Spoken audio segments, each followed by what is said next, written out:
북부동맹은 지지율이 상승세라고 그랬어요. 왜 그럴까요? 부자들이 가만 생각해 보니까 진짜 얘네들이 연정을 해가지고 까닥 하면 진짜 EU 탈퇴를 할 수도 있겠다는 생각이 들어요. 근데 탈퇴를 하면 이탈리아는 망하겠지만 왜 우리도 그렇죠. 우리나라 잘 산다고 우리나라 국민이 다 잘 사는 건 아니고 우리나라 힘들다고 우리나라 국민들이 다 가난한 건 아니잖아요. 다 그 자기 처한 상황에 따라서 혜택을 받는 집단이 있고 고통을 받는 집단이 있는데, 자, 요거는 이탈리아가 우리나라 좀 비슷하잖아요. 그 반도 국가기도 하고, 근데 우리나라에도 이게 약간 우리나라 역사에서 지혜를 좀 찾을 수 있는 게, 예전에 우리 흥선대원군 있지 않습니까? 이제 흥선대원군이 이제 막 역사 얘기하면 또 끝도 없는데, 흥선대원군이 이제 대규모 재정 정책을 실시하죠. 그게 뭐겠습니까? 경복궁 재건하잖아요. 경복궁이 지금보다 엄청 컸습니다. 근데 이제 일제시대 때 뭐 다 팔아먹고 불타고, 뭐 원래는 저기 임진왜란 때 홀랑 타고 그 창덕궁에 있었잖아요. 창덕궁에 있다가 요거를 다시 지으려고 했는데 돈이 원체 많이 드니까 못 하고 있다가 갑자기 대원군이 이제 그때 대원군 하면 이제 민비하고 이제 좀 씨름씨름 했잖아요. 그래서 그 반대가 많다 보니까 솔직히 왕이란 사람이, 창덕궁은 원래 왕의 궁이 아니었잖아요. 조선의 법궁이 아니었는데 법궁에 홀랑 타가지고 임시로 가 있는 게 거의 300년이 가다 보니까, 그래서 이제 왕이 신하들이 이제 업신여긴다 이거죠. 그래서 이제 왕권은 좀 강화하고 좀 이렇게 권위를 세우겠다, 뭐 취지는 좋은데, 문제는 지금 경복궁보다 이제 훨씬 규모도 더 그 사이에 뭐 많이 팔려 나가고, 심지어 뜯어서 일본에 가져가고, 뭐 그리고 나중에는 그 광화문을 헐고 조선 총독부까지 세우는 그런 과정을 겪으면 지금 경복궁 재건 사업 중이거든요. 지금도 2004주년까지 합니다. 2차가. 근데 엄밀히 말하면 1차는 이제 흥선대원군이 한 거죠. 취지는 좋은데, 근데 이게 당시에 조선이 할 수 있는 대규모 재정 정책 아니겠어요? 이제 돈이 없는 겁니다. 돈이. 구한 말에 우리나라 뭐 상황 아시잖아요. 다 그냥 이권 다 뺏기고 거덜나기 직전인데 무슨 돈이 있어가지고 경복궁을 짓겠습니까? 그래서 당시에 왕실의 특수활동비가 있어요. 그걸 했는데 뭐 그거 해봐야 뭐 소용도 없죠. 그래서 이제 원납전이라고 해가지고 이제 그 처음에 출발은 이제 연납전이었나 그랬을 거예요. 그러니까 여유 있는 이제 백성들이 조금씩 이제 각출해가지고 이제 왕실의 경계를 세우자 했는데, 여유 있는 사람들이 내라고 하면 냅니까? 안 내죠. 그래서 그냥 다 내라고 합니다. 그래서 이제 원망한다 해서 이제 원납전으로도 이름이 바뀌어가지고 흔히 이제 원납전이라고 해요. 이게 쉽게 말해서 우리가 뭐 대형 공사를 하니까 국민들한테 세금을 걷는 거지. 근데 그 상황에 그 정치 상황에 백성들이 뭐 살 상황도 아닌데 세금 더 내라고 하니까 얼마나 힘들었겠어요. 그래서 근데 그때 또 이제 눈이 밝아가지고 장사 잘해가지고 돈 번 사람들은 노비가 한 10,000냥을 내면 이제 양반으로 바꿔주고, 심지어 100,000냥을 내면 사또를 해줍니다. 사또라고 하면 우리 지금 뭐 웬만한 뭐 구청장 정도 되겠죠. 그 사법권도 지고 있잖아요. 뭐 매우 쳐라 이게 되지 않습니까? 그러니까 이제 사또가 우습게 볼 게 아니에요. 그 정도까지 개판된 거죠. 개판된 겁니다. 매관 매직 뭐 성행을 하고 뭐 그 나라가 개판됐어요.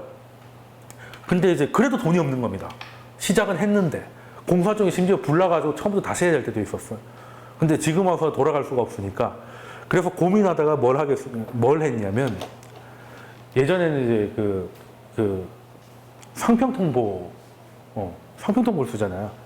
이게 원래 조선의 엽전이에요. 이렇게 보니까 이제 똑같아 보이는데, 얘는 상평통보고 얘는 이제 흥선대원군에 나온 당백전입니다. 근데 명목적인 거는 얘가 1이면 얘가 100이에요. 쉽게 말해서 지금 우리가 10,000원권 세종대왕이 있다가 신사임당이 50,000원권으로 1대5로 나온 거잖아요. 근데 100만원짜리가 나왔다고 하는 거지. 100만원짜리가. 근데 당시에 조정을 누가 믿겠습니까? 그래서 말이 100이지 실제로는 5, 6 정도로 쳐줬다는 거예요. 그러니까 액면가는 100인데 그리고 여담이지만 이게 예전에 상평통보 이렇게 쓸 때만 하더라도 왜 그 우리 사극 보면은 선비가 중 하나랑 이제 어디 가가지고 국밥 먹고 막 갑자기 테이블에다가 이렇게 한 단양 정도 올려놓고 하잖아요. 졸라 비싼 겁니다. 한 양에 한 100만 정도 한다고 하더라고요. 고증이 잘못했다 하는 건데 아무튼 일단은 왜 돈이 필요한데 그냥 마구 쉽게 말해 당시에 양적 완화를 한 거죠. 그러니까 요 1인데 겉보기는 똑같은데 100으로 해서 양적 완화를 해버리면 양적 완화 너무 빡시게 했지. 100배로 했으니까. 그러면 사람들이 야, 이걸 들고 와가지고 상평통보 100개랑 바꾸자면 누가 바꾸겠습니까? 안 바꾸죠. 근데 나라에서는 이걸 인정을 해줘야 돼요. 나라가 만든 건데 나라가 인정을 안 하면 안 되잖아. 그래서 어떤 일이 일어나냐면, 자, 이런 미국도 사실 8천억 달러 있다가 4조 5천억까지 했으니까 뭐 해봐야 몇 배입니까? 한 5배?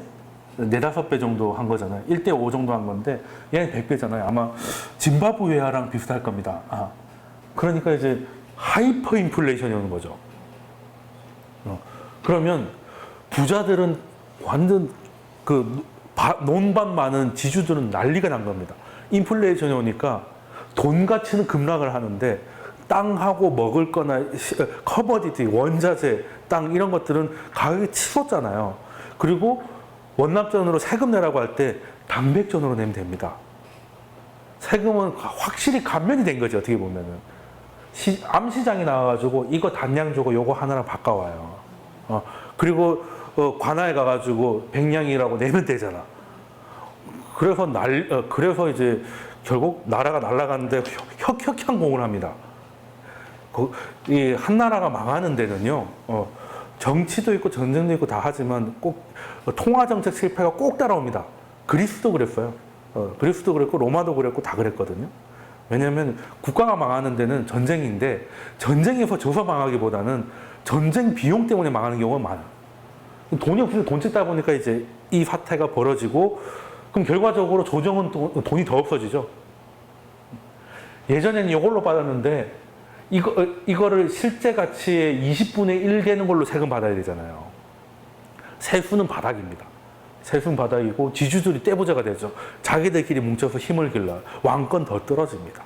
그럼 얘네들은 그냥 기왕 이렇게 된 거야 조선 조정은 끝났다 일본에 갖다 붙자 이렇게 된 거죠. 그때 당시에는 지금은 친일파 나라를 팔아먹은 놈이라고 욕을 하지만 그럴 만도 했어요. 이거 뭐 대책이 없거든요. 근데 이탈리아가 딱 이 꼴 나는 거예요. 자, 지금 이게 유로화입니다. 이탈리아 유로화 쓰고 있죠. 이탈리아가 이탈 리브를 하면 어떻게 되겠어요?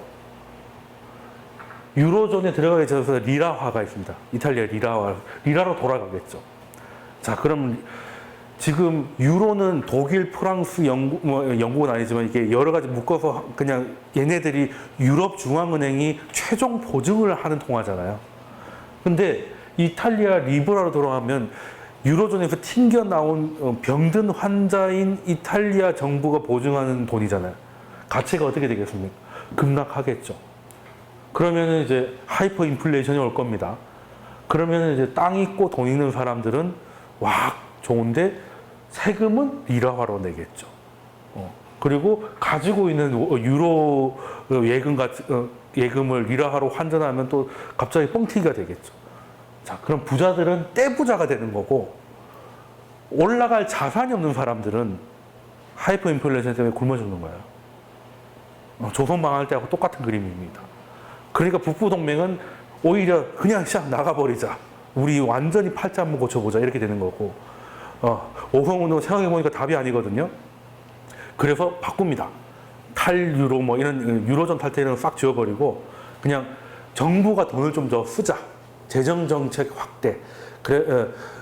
그래서 오늘 새벽에도 콘테 총리가 재정정책 확대를 얘기했어요. 그러니까 이제 나가는 건 아니고. 근데 이제 재정정책 확대는 독일이 졸라기 싫어하기 때문에 그래서 이제 이탈리아 정부가 재정정책을 쓰는 걸 막으려는 독일 입김하고 유로존을 담보로 자기 목숨을 담보로 재정 확대를 하려는 이탈리아 정부의 입지름이 앞으로 좀 이슈가 될 것이다라고 보면 되겠습니다. 보면 되겠는데 독일이 예전 같지 않아 조금 좀 풀어주면 오히려 유로 전체가 풀리기 때문에 오히려 더 전화위복이 될 가능성이 있는데 아직은 지켜봐야 된다. 그리고 이걸 보면 이제 경제학에서 참 많이 쓰는 뭐 악화가 양화를 구축한다. 그래서 말이 되게 어렵죠. 난 악화가 양화를 구축한다는 게 뭔 소리야? 뭐 구축은 뭐고 이랬더니 번역체라서 그런 거였습니다. 이게 악화고 이게 양화잖아요. 그래서 나온 게 이제 아까 양화를 구축하는 그레시안 법칙이라고 하는 게 조선에도 있었답니다. 근데 지금 21세기 이탈리아에선 당연히 그럴 수밖에 없겠죠. 그래서 이탈은 뭐 말도 안 되는 얘기고 된다 하면 뭐 북부의 부자들만 떼보자 되겠지.